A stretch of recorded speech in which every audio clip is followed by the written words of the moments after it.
Hi అండి, నేను మీ Venkataramana కట్టుగాజులని jewelleries నుంచి. ఈ రోజైతే కనుక శ్రావణ మాసం స్టార్ట్ అయిపోయింది. శ్రావణ మాసం ముందు నుంచి కూడా మేము న్యూ స్టాక్ అంతా కూడా మీకు డిస్ప్లే చేద్దాం అనుకుంటున్నాము.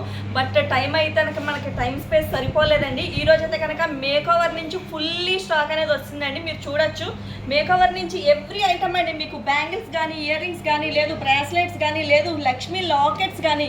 ఇప్పుడు అందరికీ కూడా లక్ష్మీ లాకెట్స్ చాలా చాలా అవసరం కదా. ఆ లక్ష్మీ లాకెట్స్ కానీ, బ్లాక్ బీడ్స్ కానీ, మీకు చెవి కమ్మలు అంటే బుట్టలు కానీ, ఇయర్ షర్ట్స్ కానీ, లేదు సూత్రాల చైన్స్, నెక్లెసెస్, ఫింగర్ రింగ్స్, మీకు ఇలా చెప్పుకుంటూ పోతే లిస్ట్ ఎవ్రీ పీస్ అండి. అంటే ఉంగరం దగ్గర నుంచి వడ్లాడాల వరకు, ఫింగర్ రింగ్ దగ్గర నుంచి వడ్లాడాల వరకు ఆల్ ఐటమ్స్ అనేవి అవైలబుల్ చేసేసామండి. న్యూ స్టాక్ అంతా వచ్చేసింది. ఈ స్టాక్ అంతా కూడా మేము మీకు సపరేట్గా జూమింగ్లో చూపించాలి అనుకున్నాము. బట్ అంత టైం స్పేస్ అయితే సరిపోవటం లేదు మనకి. దానివల్ల మీకు బలుగులు అనేది చూపించడం జరుగుతుందండి. ఈ రోజు నుంచి మీకు ఎవ్రీ పీస్ మేము వీడియోస్ అనేది అప్లోడ్ చేయడం కూడా జరుగుతుంది. ఇంకెందుకు లేటు, షాపింగ్ చేయడానికి అందరూ రెడీగానే ఉన్నారు కదా. వెంకటరమణ కట్టుగాజులని జ్యువెలరీని విజిట్ చేసేసేయండి, పర్చేస్ చేసేయండి.